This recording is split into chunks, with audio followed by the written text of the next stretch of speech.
In this video, we will look at Section A of Paper 2.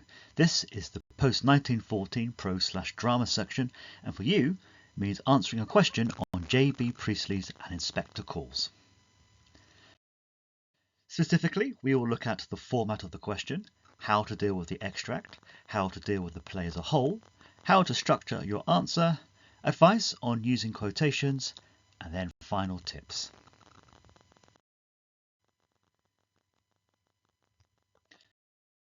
For the play, you will have one question, which for the purposes of this video is the one you can see on screen now. A short extract from the play will be printed on the page. The question is above it, and which you will answer by analysing the extract and then writing about the play as a whole.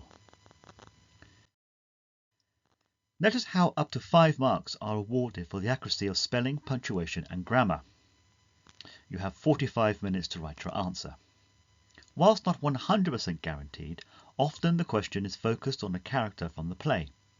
In the example question, Sheila is the subject of the task. However, if you're writing about a character, you should still be discussing themes, and vice versa. Please also bear in mind that a character-based question could ask you to consider 2 or more characters, for example, the younger generation.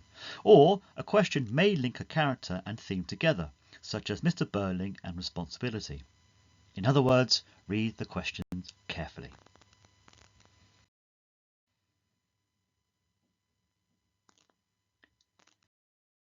You should spend up to 5 minutes making notes on the extract. In this case, it's from the first act of the play and focuses on Sheila recounting how she had Eva Smith sacked from her job out of spite and envy. Read the question carefully, noting its focus. Here, it's how she is presented. In other words, what impressions does the audience get of Sheila? Read through the extract, highlighting anything which either tells or suggests anything about Sheila's character. At this stage, you're just looking for potential evidence.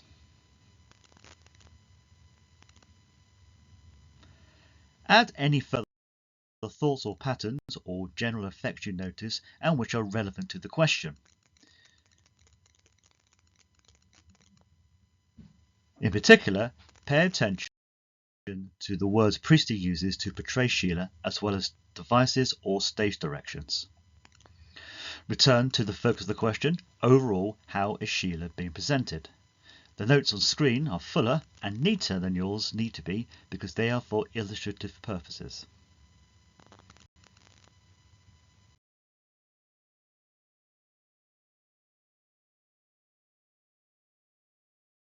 As you'll be writing about the rest of the play from memory, it's less likely that you will be able to go into as much detail as for the extract analysis.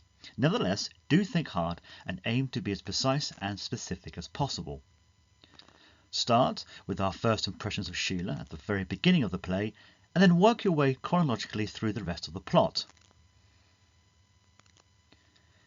You're just brainstorming now, so don't worry too much about whether you'll write about every one of your notes. At this stage, you're jogging your memory and putting down potential points. Try to cover as much of the play as possible. Aim to have something to say from the beginning, middle and end. It might help to think of the character as to what they were like before the inspector's arrival, during the questioning and after the inspector has left. If possible, add some quotations or specific references. We'll look at quotations later in this video. Again, it doesn't matter if you'll use them in your answer. You've got them ready just in case. Finally, as for the extract, look at the question focus and summarise what Priestley seems to convey about Sheila in the play overall. You're now ready to write your answer.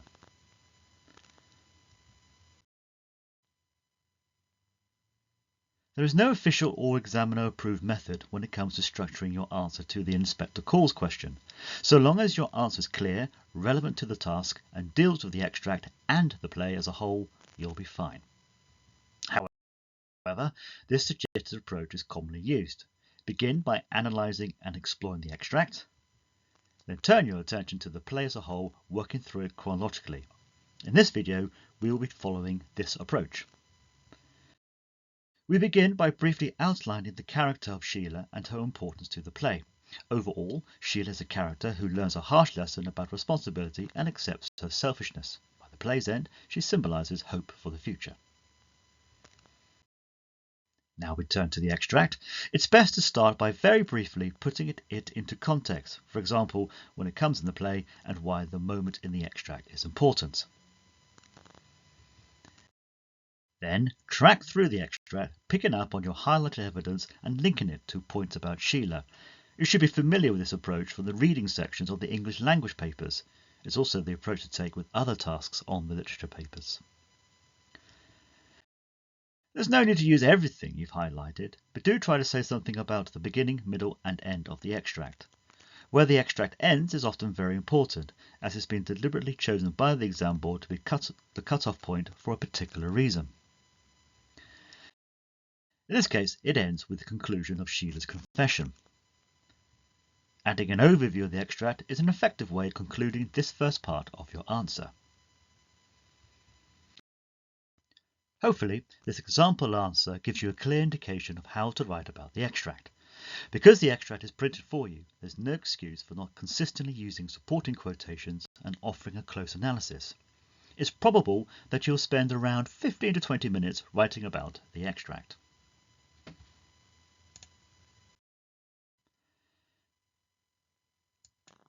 The next 20 minutes of your time should be spent on writing about Sheila in the rest of the play. It's recommended that you do this chronologically, so begin with the opening stage directions, very pleased with life and rather excited, and link it to the extract.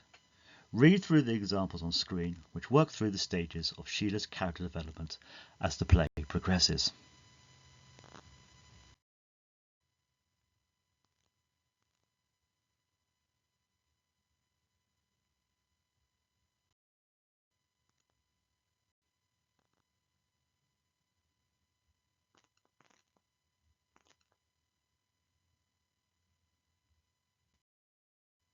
Here's the answer focused on the whole play collected together, and which can be read along with the extract analysis by clicking on the link under this video. There are many other points which could be made. In the end, you only really have a maximum of 20 minutes writing time on the extract, and the same again for the whole play. So focus on your strengths and write about those aspects of the play you feel most confident about. Do try, however, to cover as much of the play as possible.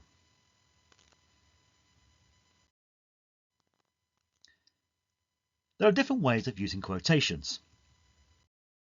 The add-on, don't write "I know this because the play says," just use a colon, much quicker and better. The aside, using either brackets or dashes. The integrated quote, this is the best one to use, as it gives the impression that you are exploring the text and helps to give a flow to your answer. By the way, these different ways work for all the literature questions and the reading sections of the language papers. You don't need to worry too much about writing the quotation out exactly correctly. The examiner is pretty forgiving and will credit misworded quotations. All the examples on screen are fine.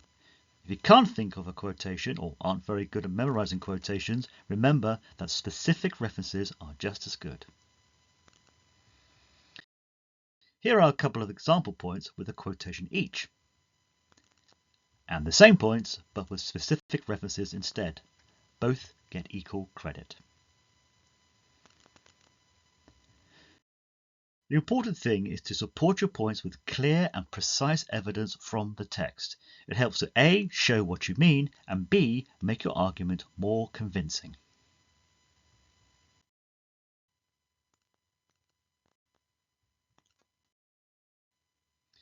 Allow 5 minutes to check your work carefully. Make sure your points are clear, well supported, and relevant to the question.